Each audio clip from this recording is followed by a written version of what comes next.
skizofrenia itu populer, orang pernah mendengar tapi mungkin tidak begitu paham apa sebenarnya skizofrenia. Nanti terlihat gejala dia mulai bicara tidak nyambung, ya, mulai bicara kacau. Ya. Kemudian terkadang terlihat bahwa dia seperti berbicara ataupun tertawa sendiri. Kemudian cepat emosi. Ada namanya kalau misalnya pasien psikotik itu ada namanya gejala prodromal. Ya. Gejala prodromal itu adalah gejala yang muncul sebelum dia mengalami gangguan psikotik.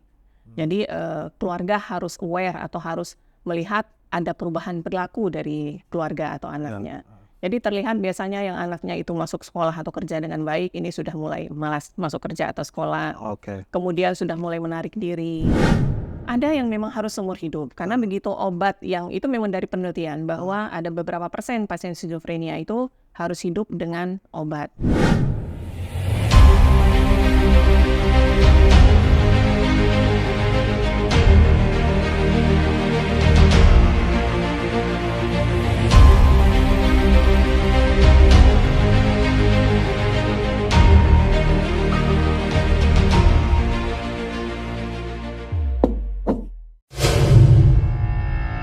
Ardin Mentalsung. Assalamualaikum warahmatullahi wabarakatuh. Sobat Sejiwa, bertemu kembali hari ini bersama saya Armiyadi Signori di podcast Sehat Jiwa. Ini adalah podcast resmi Rumah Sakit Jiwa Aceh. Dan hari ini alhamdulillah luar biasa sekali, kita telah kedatangan narasumber, seorang dokter spesialis jiwa atau juga kita mengenalnya dengan psikiater, Dr. Malawati SPKJ. Beliau kesehariannya di Rumah Sakit Jiwa Aceh dan juga beliau saat ini adalah sebagai kepala subseksi pelayanan kesehatan jiwa. Dan ada sebuah fenomena menarik sekarang di dunia, bukan cuma di Aceh, yaitu tentang tingginya orang-orang yang mengalami gangguan skizofrenia. Jadi secara dunia di tahun 2022 itu dikatakan bahwa 24 juta penduduk dunia itu mengalami skizofrenia. Kemudian di hasil riset kesehatan dasar di 2018 juga dikatakan bahwa penduduk Indonesia 400.000 penduduk Indonesia itu mengalami skizofrenia. Inilah angka yang besar. Dan kalau kita lihat fenomena yang lebih detail lagi, misalnya di tempat kita ini di Aceh, di Rumah Sakit Jiwa Aceh, kebanyakan pasien yang dirawat adalah dengan diagnosa skizofrenia. Jadi inilah angka yang besar, suatu yang sangat serius yang butuh perhatian kita. Dan hari ini dengan hadirnya tamu kita, dokter spesialis jiwa ini, kita akan berbincang tentang apa itu skizofrenia, bagaimana menangani pasien skizofrenia, dan mungkin peran-peran yang bisa dimainkan oleh keluarga dalam penanganan skizofrenia. Oke, baik. Terima kasih Bu Mala, Dr. Mala yang telah berhadir di tengah kesibukan hari ini. Menarik ini seperti data-data tadi Bu Mala. Jadi orang mungkin skizofrenia itu populer, orang pernah mendengar tapi mungkin tidak begitu paham apa sebenarnya skizofrenia. Mungkin Bu Dokter bisa menjelaskan dalam bahasa yang sederhana yang bisa dipahami oleh kawan-kawan saya ini. Baik, saya panggil Bang Arni aja. Ya, oke. Betul bahwa orang mungkin sering mendengar skizofrenia atau gangguan jiwa, namun tidak tahu secara detail atau secara yang benar apa itu skizofrenia. Ya. Skizofrenia merupakan gangguan yang mempengaruhi kemampuan seseorang dalam cara dia berpikir, kemudian juga dia berperilaku, dan juga dia merasakan sesuatu dengan baik.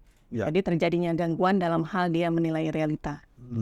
Mungkin yang paling khas apa kira-kira sehingga kita bisa mengatakan bahwa seseorang itu mengalami ya, jadi terlihat perubahannya perilaku dari seseorang yang mengalami skizofrenia.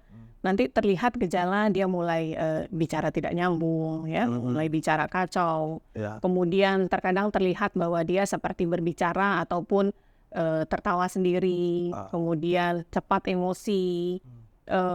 Hal-hal yang seharusnya dia tidak harus bersikap seperti itu, dia dengan agresif, bersikap marah yang berlebihan. Sudah mulai ada gangguan tidur gitu. Jadi terus dia juga cepat marah dengan hal-hal yang tanpa sebab, mencurigai seseorang seakan-akan akan menyakiti atau mencelakai dirinya. Jadi terlihat perubahan-perubahan seperti itu, dan gejala itu yang sudah berlangsung sekitar nanti misalnya 1 bulan, itu sudah bisa dikatakan seseorang mengalami skizofrenia. Oke. Berarti kalau 1 bulan seorang mengalami seperti gejala tadi ya, mungkin kalau yang tertawa sendiri mungkin bisa kita terjemahkan sebagai halusinasi itu. Iya, betul. Jadi kalau orang awam sering menyebutnya mendengar suara bisik-bisikan, Iya, iya. tapi itu yang disebut dengan halusinasi. Nah, halusinasi itu sendiri adalah gangguan persepsi namanya. Dia seperti mendengar sesuatu yang sebenarnya wujudnya nggak ada, gitu. Atau mereka juga bisa melihat sesuatu yang seharusnya benda itu tidak terlihat oleh orang lain, dan dia bisa melihat sesuatu, gitu. Itu yang dikatakan halusinasi. Oke. Jadi mungkin salah satu gejala khas dari skizofrenia muncul halusinasi. Halusinasi dan juga curiga yang berlebihan. Oke, jadi paranoid gitu ya. Iya. Oke. Nah, tentu ketika bicara gangguan jiwa banyaklah penyebabnya kan. Tapi dalam konteks skizofrenia ini kira-kira apa penyebab yang menimbulkan ini? Betul. Jadi itu juga sering ditanyakan oleh keluarga pasien ya, jika ada keluarganya yang sakit, kira-kira ini penyebabnya apa ya dok? Gitu. Sebab yang sebenarnya itu belum diketahui. Ya, sebab yang sebenarnya itu tidak diketahui secara pasti, namun ini dipengaruhi oleh beberapa faktor, seperti ada faktor genetik atau keturunan. Ya. Jika ada keluarganya yang mengalami gangguan jiwa, atau misalnya ibu, ayahnya, ataupun mungkin nenek, sepupu, dan lain-lain, itu 20-40% itu secara genetik bisa turun ke anaknya atau keluarganya. Oke. Kemudian juga bisa karena saat misalnya ibunya sedang mengandung atau hamil terinfeksi virus ya. Kemudian juga bisa karena dengan riwayat pemakaian zat adiktif ya, yang awalnya dia sakit psikotik atau yang tadi muncul halusinasi dan waham karena pemakaian zat adiktif tanpa disadari pada saat dia pemakaian jangka panjang, yang itu nanti akhirnya akan menyebabkan zat kimia di otaknya tidak stabil ya. Di situ berpengaruh ada nama zat kimianya serotonin sama dopamin ya. Jadi itu bisa tidak seimbang, akhirnya besok pada saat dia sudah stop pun itu zat kimia itu sudah nggak stabil, jadi dopaminnya meningkat, tetap akan muncul seperti halusinasi sama wahamnya. Seperti itu. Ya. Oke, baik. Kemudian tadi Ibu menjelaskan bahwa ada hal yang mendasar untuk gangguan jiwa yaitu genetik ya. Yeah. Genetik. Tapi sebenarnya sepertinya genetik itu bukan cuma untuk skizofren, mungkin untuk semua ya, Betul. gangguan jiwa. Jadi semua gangguan jiwa.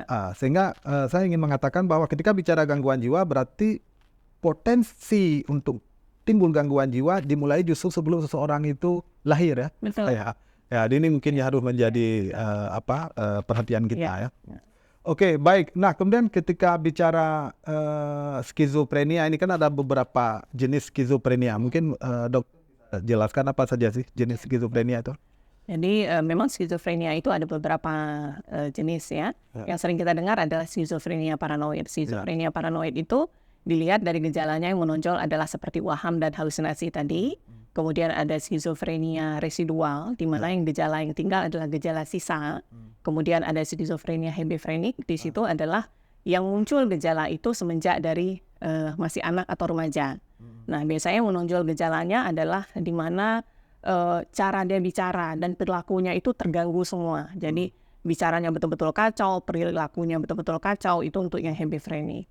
Nanti ada yang lain lagi disebut dengan skizofrenia katatonik ya.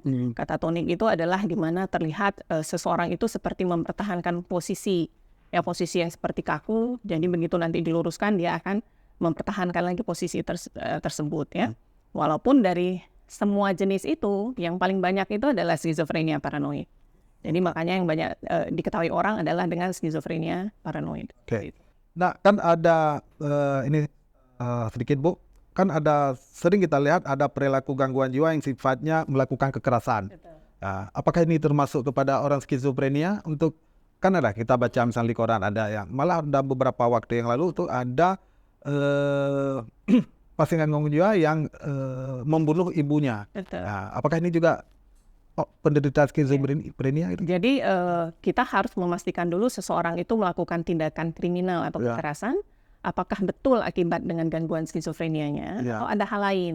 Kita tidak bisa memastikan itu kalau kita tidak mewawancara pasien tersebut. Apakah betul dia memukul itu karena memang mungkin dia merasa bahwa orang tersebut yang ingin dipukul atau ibunya berniat tidak baik, ingin mencelakainya, berarti ada seperti waham atau kecurigaan.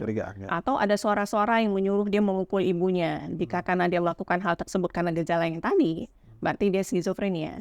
Tetapi kalau dia melakukan itu ternyata ada faktor lain, misalnya apakah kemarahan yang berlebihan, karena dia minta sesuatu ke ibunya, dan itu membuat dia impulsif untuk melakukan, tanpa ada gejala halusinasi dan waham tersebut, berarti belum tentu itu skizofrenia. Gitu. Oke, baik. Kemudian ketika seseorang mengalami skizofrenia, kan tadi Ibu mengatakan sebenarnya hanya butuh waktu 1 bulan dengan ketika gejala itu muncul, kita sudah bisa mengatakan bahwa dia skizofrenia. Idealnya sepertinya juga harus segera mendapatkan pelayanan dari profesional kan. Tapi kalau misalnya tidak tertangani dengan baik atau artinya ya mungkin keluarga yang kurang aware atau apa kira-kira resiko yang terjadi kepada orang-orang ini? Betul bahwa sebenarnya begitu seseorang mengalami gangguan jiwa, baik itu psikotik ataupun neurotik ya. Psikotik itu yang tadi seperti skizofrenia. Kalau dia cepat tertangani, berarti pemulihannya semakin cepat. Semakin lama dia mendapat pengobatan, berarti membutuhkan waktu juga yang lebih lama untuk proses pemulihannya. Nah, jika ini makin lambat ditangani dan tidak tertangani dengan baik, efeknya terhadap pasien adalah dia bisa mencelakai dirinya sendiri dengan misalnya tentamen suicide atau dia bunuh diri. Bunuh dirinya bisa karena dia ada suara-suara bisikan, yang suara-suara itu menyuruh, buat apa nih kamu hidup, orang lain tidak ada yang peduli sama kamu. Dia bisa melakukan untuk menyakiti diri. Bahkan dia juga bisa menyakiti orang lain. Misalnya suara-suara itu yang mengatakan bahwa orang di depan kamu itu berniat tidak baik nih terhadap kamu gitu. Dan dia bisa memukul itu gitu. Nah, dia juga bisa kehilangan pekerjaan. Dia bisa mengalami penyakit medis karena tidak mengurus diri sendiri gitu ya. Jadi fungsinya itu bisa terganggu, membuat prognosis ke depannya, baik fungsi dia itu semakin tidak baik. Oke. Ya. Berarti tadi ada poin sebenarnya idealnya seseorang begitu sakit langsung diobati ya. Makin lambat maka kesempatan untuk sembuh makin berat gitu ya. Oke. Kemudian idealnya tadi ini mungkin juga perlu kita sampaikan kepada sobat ini. Kadang mungkin keluarga tidak mampu untuk membuat keputusan ini apakah harus dirawat atau bagaimana, itu yang mungkin sulit dipahami oleh masyarakat umum. Mungkin ada nasihat dari dokter sebenarnya ketika bagaimana ini bahwa keluarga langsung harus berpikir, wah ini keluarga saya harus saya bawa ke rumah sakit atau ke fasilitas kesehatan. Jadi sebenarnya pasien itu sebelum menjadi dia skizofrenia, ada namanya, kalau misalnya pasien psikotik itu ada namanya gejala prodromal. Gejala prodromal itu adalah gejala yang muncul sebelum dia mengalami gangguan psikotik. Jadi keluarga harus aware atau harus melihat ada perubahan perilaku dari keluarga atau anaknya. Jadi terlihat biasanya yang anaknya itu masuk sekolah atau kerja dengan baik, ini sudah mulai malas masuk kerja atau sekolah. Kemudian sudah mulai menarik diri. Kemudian sudah mulai ada gangguan tidur, gangguan emosi. Itu adalah tanda-tanda bahwa akan terjadi hal yang lebih tidak baik ke depannya. Jadi itu disebut gejala prodromal. Seharusnya pada saat sudah ada mulai gejala prodromal ini, itu sudah harus dibawa ke dokter. Supaya pemulihannya semakin cepat dan tidak menjadi lebih tidak baik lagi. Namun terkadang itu sering tidak terlihat oleh keluarga karena gejalanya tidak begitu khas dan mengganggu. Karena menarik diri, dia hanya malas untuk diri sendiri gitu. Apalagi kalau misalnya keluarga sudah melihat mulai bicara sendiri ya, sudah mulai emosi tidak stabil, kemudian sudah merasa orang lain berniat tidak baik, itu sebenarnya sudah harus untuk ketemu langsung dengan ahlinya atau dokter seperti itu. Jadi sebenarnya di sini fungsi keluarga mengamati perubahan perilaku ya, ketika ada perubahan perilaku atau perubahan kognitif pikirannya. Dan ini mungkin menjadi pelajaran penting bagi kita semua bahwa memang menjadi tugas kita untuk lebih peduli pada kesehatan jiwa anggota keluarga kita. Karena kadang kita terlambat menyadari ketika seseorang melakukan kekerasan baru kita anggap sakit, semua sudah terlambat. Oke, kemudian secara medis, ketika seseorang mengalami skizofrenia, bagaimana sih sebenarnya penanganan atau obat-obatan itu bagaimana? Jadi penata laksanaan untuk pasien skizofrenia itu karena memang di sini yang terjadi adalah ketidakseimbangan zat kimia di otak. Memang sudah harus diberikan psikofarmaka atau Iya. obat Iya. ya. Karena untuk menstabilkan lagi neurotransmitter atau senyawa kimia di otaknya, yaitu serotonin dan dopamin ya. Jadi diberikan nanti di situ antipsikotik. Nah, berapa lama mereka harus minum obat? Kalau gejalanya memang ini adalah dianggap bahwa psikotik akut, misalnya belum terlalu lama, itu biasanya dalam 1 tahun pertama itu harus minum obat teratur. Selama 1 tahun. 1 tahun. Walaupun mungkin gejala itu sudah tidak ada lagi. Kenapa? Fungsinya adalah untuk proses pemeliharaan atau maintenance obat itu stabil di dalam darah. Gitu. Nah, kalau memang pasiennya yang sudah bertahun-tahun atau bahkan belasan tahun sakit, itu malah harus lebih lama lagi untuk dievaluasi atau minum obat secara teratur. Nah, selain dengan obat juga dibutuhkan adalah edukasi atau psikoterapi. Nah, nanti diberikan kepada keluarga dan teman yang merawat pasien, Ya. bahwa mereka harus tahu bagaimana cara berinteraksi dengan pasien, apa yang harus dilakukan pada saat mereka marah gitu ya. Kemudian juga pada pasien diajarkan terapi namanya merubah kognitif dan perilakunya. Pasien skizofren itu kan paling sering ada halusinasi ya. Ya. Apa sih yang dilakukan jika halusinasi itu sedang muncul? Diajarkan supaya halusinasi itu tidak semakin banyak. Atau dia harus mengalihkan dengan aktivitas atau mencari teman bicara. Karena apa? Pada saat dia sering mendengar suara-suara itu, makin didengarkan suara itu semakin banyak munculnya. Ya. Seperti itu. Jadi ini ada yang menarik juga nih Sobat Sejiwa, bahwa idealnya memang orang yang mengalami gangguan jiwa atau katakanlah skizofrenia tidak boleh dijauhi. Betul.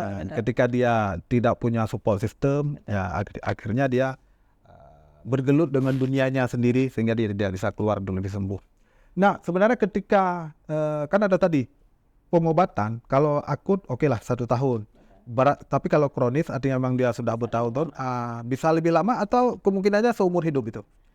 Ada yang memang harus seumur hidup, karena begitu obat yang itu memang dari penelitian bahwa ada beberapa persen pasien skizofrenia itu harus hidup dengan obat.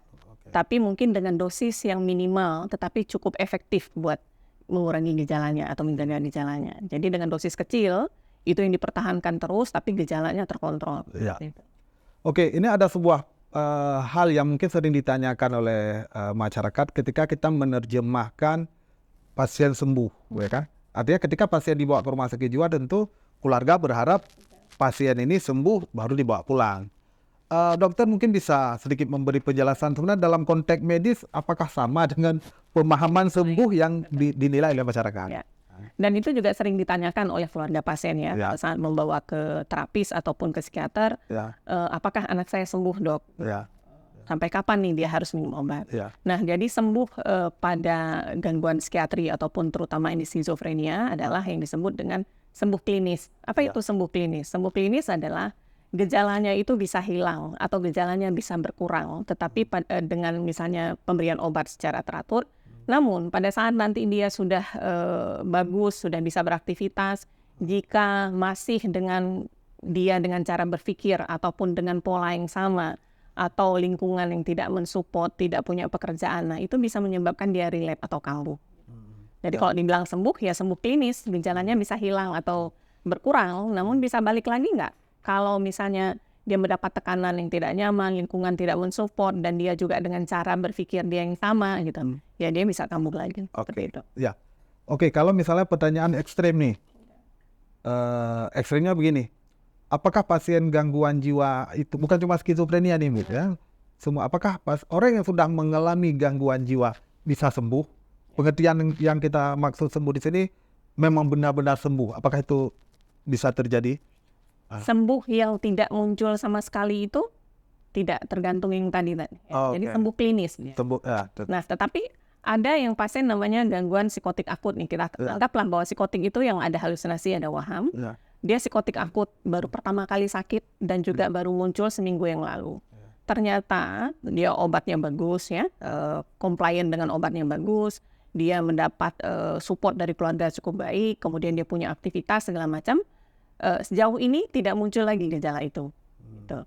Nah itu yang bisa bahwa dikatakan sembuh, tapi adalah sembuh klinis. Tapi apakah dibilang nanti bisa muncul nggak dok? Pada saat dia merasa tidak nyaman dan ada tekanan yang dia tidak bisa membawa itu dengan baik, ya dia bisa kambuh lagi. Oke.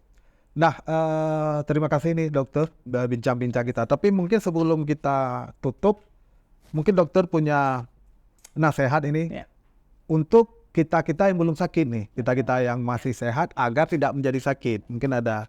Ya.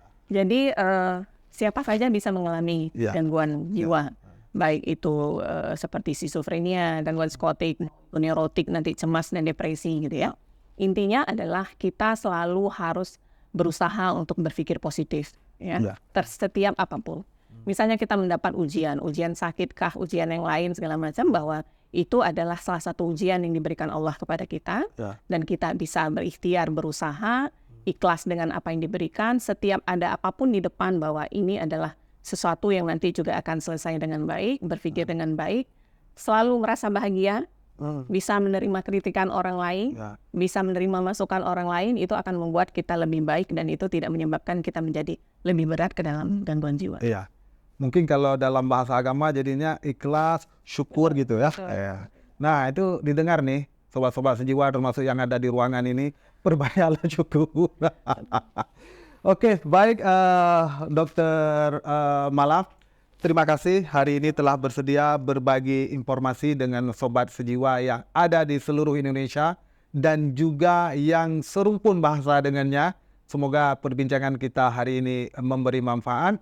Dan apabila Anda, keluarga Anda atau siapapun mengalami gejala-gejala seperti kita bicarakan tadi, maka bersegeralah untuk mendapatkan bantuan kepada profesional, terutama kepada dokter jiwa, psikiater, baik datang langsung ke rumah sakit jiwa atau di praktek dokter.